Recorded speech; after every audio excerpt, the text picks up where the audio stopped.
Ao longo dessa semana inteira, todos os vídeos de personagens da Bíblia se resumirão a apenas um personagem, Caifás. Hoje eu estou começando neste vídeo os personagens iniciados com a letra C. E, incrivelmente, fui pego até de surpresa, o primeiro personagem, Caifás, ele tem um texto enorme. Eu não sei dizer porquê, nós vamos descobrir isso ao longo da semana. 2, 4, são 3 páginas pelo menos sobre esse personagem. Não, são 3 páginas, né? 3 folhas, 6 páginas. Que louco, né? Em coluna ainda, hein? Bom, então vamos para o primeiro vídeo, parte 1, né, sobre Caifás. Então serão 5 vídeos. Caifás, parte 1, parte 2, parte 3, parte 4 e parte 5. Eu já gravei aqui para o canal todos os personagens da Bíblia com a letra A, iniciados com a letra A e iniciados com a letra B.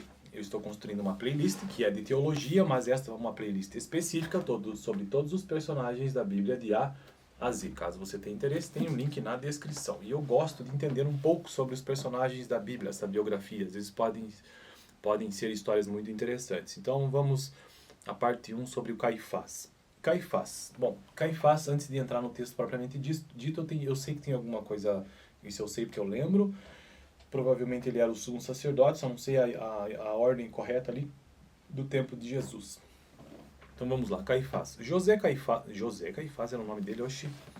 José Caifás era o sumo sacerdote na época da crucificação de Jesus. Então, primeiro ponto, né?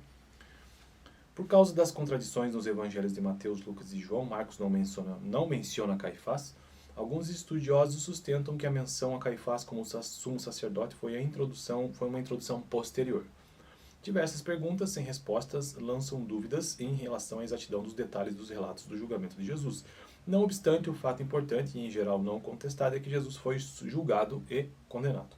Talvez os detalhes sejam importantes do ponto de vista histórico, mas não do religioso nem do espiritual. Continuando o texto, então, ele foi o sumo sacerdote da época da crucificação de Jesus.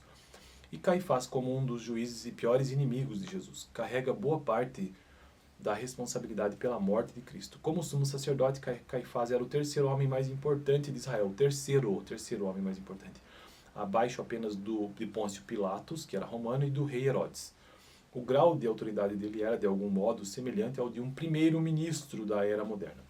Uma de suas obrigações era supervisionar todos os rituais e negócios do templo e presidir o Sinédrio, o corpo de julgamento judaico. Ele também era responsável por manter a paz em Jerusalém.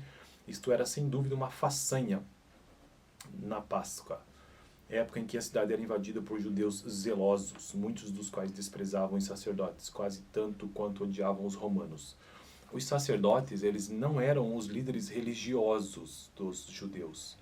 A responsabilidade deles era a supervisão de todo o templo e dos assuntos ligados aos sacrifícios, não a interpretação teológica, nem estrutural. Nos primeiros tempos, essas últimas obrigações eram de responsabilidade dos profetas, nos primeiros tempos. Mas depois do exílio babilônico, elas passaram a uma nova classe de mestres, os rabis. Então, os rabis que eram responsáveis pela interpretação teológica e estrutural do conhecimento judaico. Os rabis, né? Na época de Jesus, os sacerdotes, embora fossem importantes na estrutura religiosa e tivessem muito poder político, eram desprezados pela maioria dos judeus.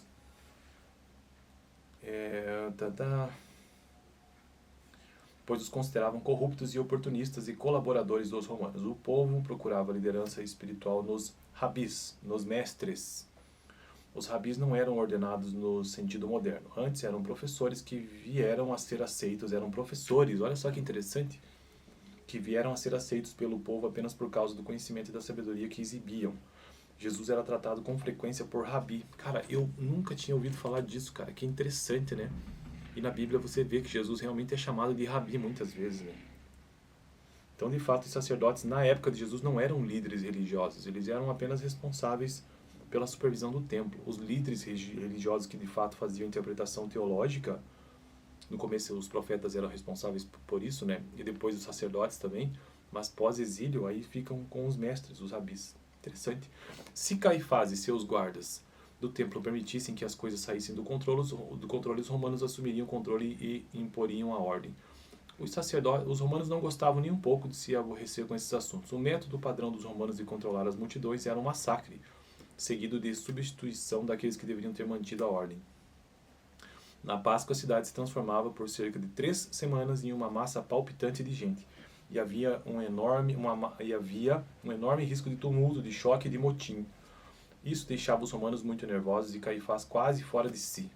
Além das poucas referências bíblicas, apenas Flávio Josefo, historiador judeu, documenta o nome Caifás, embora não seja motivo para questionar a historicidade e o poder deste sumo sacerdote. Marcos não fala dele de forma alguma. Lucas o menciona apenas uma vez, identificando-o como sumo sacerdote quando do início do ministério de João Batista.